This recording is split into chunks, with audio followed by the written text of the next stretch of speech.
VAL Kill fans, different scenario this week. Where is everything? Yeah, what's going on? Yeah, what's this crap? I've made an absolute meal of it. Where's the gear?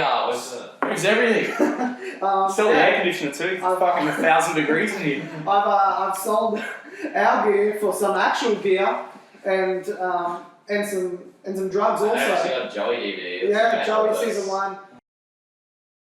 But it's alright. It's alright. We can still save the day because we all watched Fist Fight, and we can review that this week. We didn't watch Fist Fight. We watched Trainspotting too. Yeah. Don't lie. Why would you watch Fist Fight? Because everyone was really keen for Fist Fight, and I actually wanted Trainspotting. Joey's rotting your brain. Stay away. So you guys watch Trainspotting, and I watch Fist Fight. Fuck. I'm gonna show you what's fun. He did it. I can't wait to fuck you up. I'm sorry, what? Snitches get stitches. He's holding an axe! Just arrest the guy! Care to respond? Fuck the police. So, wasting your time watching Fist Fight. How was it? It was shit. Oh, surprise. Surprise, Ice Cube, Charlie Day. What'd you think? I'd give it a 5 out of 10. That seems average. No, but it was Would ordinary. you buy the Blu-ray? No, I wouldn't buy the Blu-ray. You would, but you would buy every Batman movie on Blu-ray. Well, It's Batman, not the Step up. Photos remake. Batman is Batman, alright? And I like to You had the dance. sequel to Aladdin that wasn't... I'm done with this shit. Strickland wants to fuck with me. Campbell's gonna fuck right back. Daddy's gotta get in a fist fight.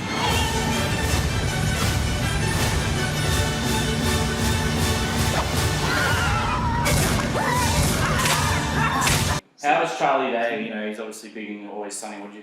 Nah, I thought He's getting big on the big screen now. He's jumping into some movies. Nah, It's I worth thought it seeing the Charlie. No, it's not actually. It's real ordinary.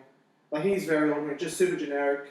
It's like they wrote it for Jason Bateman, just to play like the straight man Yeah. and just sort of react, but he doesn't, he tries to react pretty crazy, but it doesn't fit. Yeah, from the trailer, he didn't look as wacky as normal. And Yeah. it's like he lost what makes him interesting. Yeah, he just lost his quirkiness, weirdness sort of thing to be like a husband and a teacher sort of thing.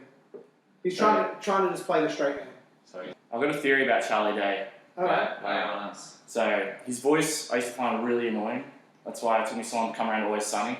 And then I was thinking about the other day, I reckon his dad is Bobcat Goldthwait in the Police Academy movies. If you listen to their voices together when they're both ranting, they sound exactly the same.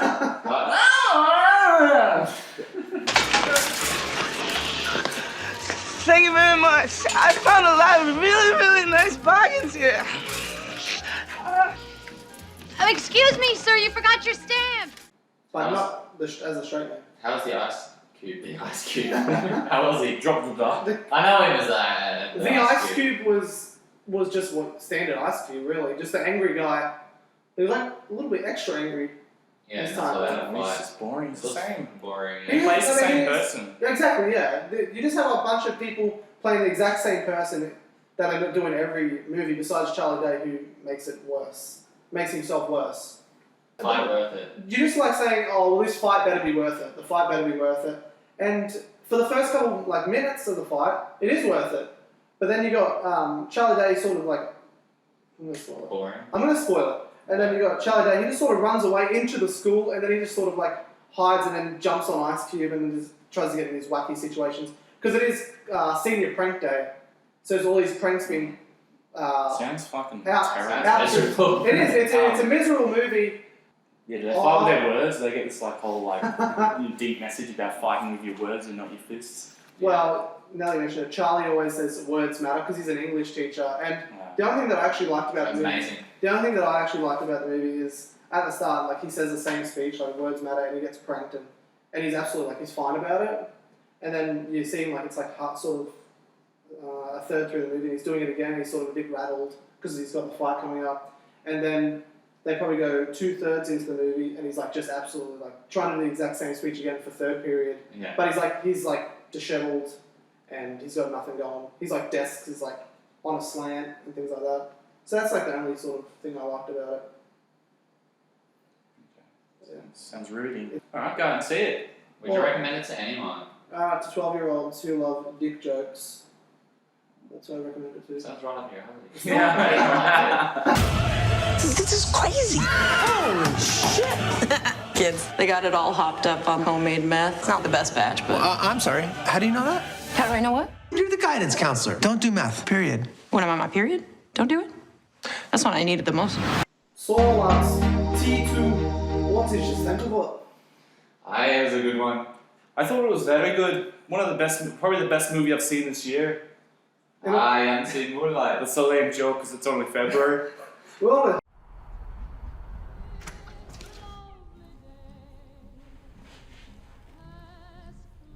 Hello, Mark. So what you been up to for 20 years? hey lads, so would you recommend this movie to anyone? Anyone who loves the first one, The first one? definitely worth seeing. If you like the first one, you won't be let down too much. Absolutely. Only a wee bit. It's a trip down memory lane. You get to see all the old gang back together. It's good that they've been able to keep the same cast. And it's not a letdown. Is Renton's parents It's back? not like Triple X3. It's not Is like... Renton's parents back? Choose life. Choose Facebook, Twitter, Instagram, and hope that someone, somewhere cares. Missed you, mate. I missed you too, Spud. Choose looking up old flames, wishing you'd done it all differently. Do you still take heroin? No. And choose watching history repeat itself.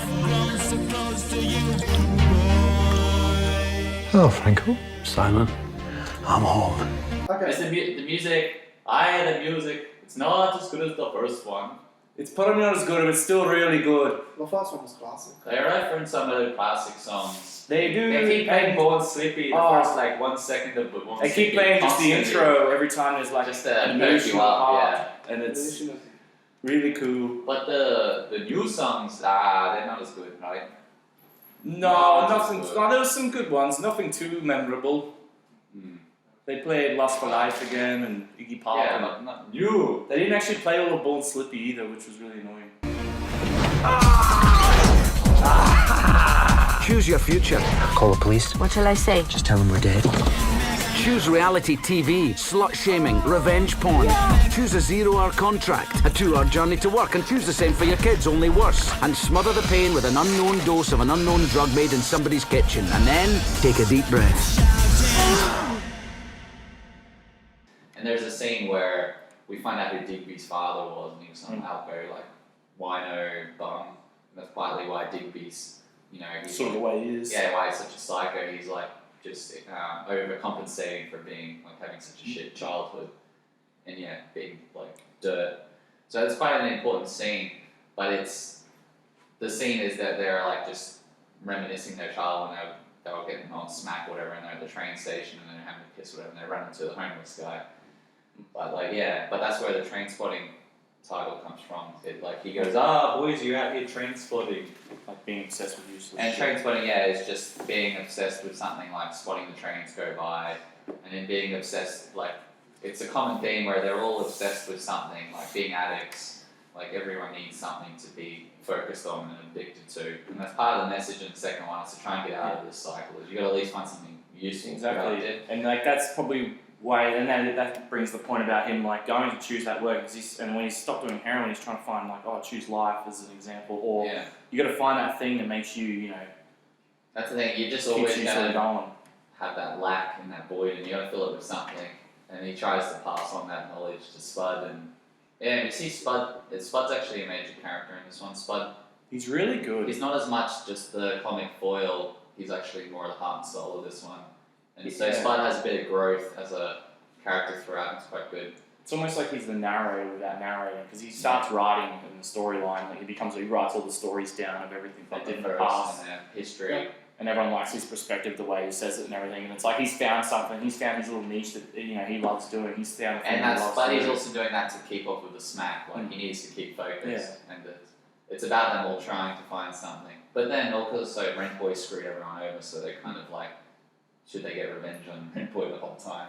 Like, And Francis it's funny because right sort of near the end, he has a son who's a bit older. He's probably just about to go to uni or sort of thing. It's funny. His son's doing hotel management, And he hates him for it. But then right at the end, he sort of comes around. And after he's had this whole like epiphany about his dad, like, oh, I had a shit father too. And actually, it's probably the only time you see him like actually being sort of emotional and actually connecting on screen at all. His character's usually just this bloodhound who's just fighting. And he supports his kid taking the straight life, and it's quite a big step for him. It is like good book. He has to undermine his own life a bit, like kid, you can go out and get a. He's like, I accept what you're doing. Education, you don't have to be like.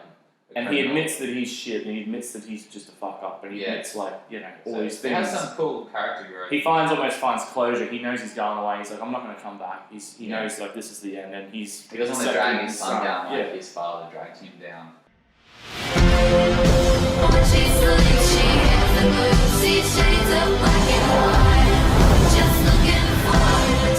You're an addict. So be addicted. Just be addicted to something else. Choose the ones you love. Choose your future. Choose life.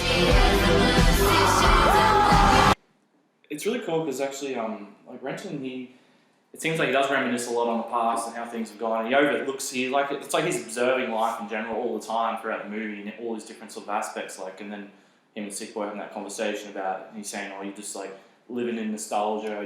You come back to Edinburgh. Why? You're just like a tourist in your own youth. I don't know. I thought the way they worded a lot of the things are really cool, like insightful. Like because people are nostalgic all the time with shit they've done in the past. Yeah, and the Bulgarian chick. Well, there's a new love interest as well, and like love triangle. Well, that's the thing. I think the second one, they're all addicted to heroin, but it's a new heroin. It's this chick. Yeah. There's a new heroin. So that's the new addiction. It's all about new addictions. So they don't have heroin in the movie? There's a tiny bit of heroin, but it's not really about heroin. It's more about they're all trying to still recover. But it's exactly the same as the first one. He's trying to get off the heroin and he finds a chick. He finds a heroin.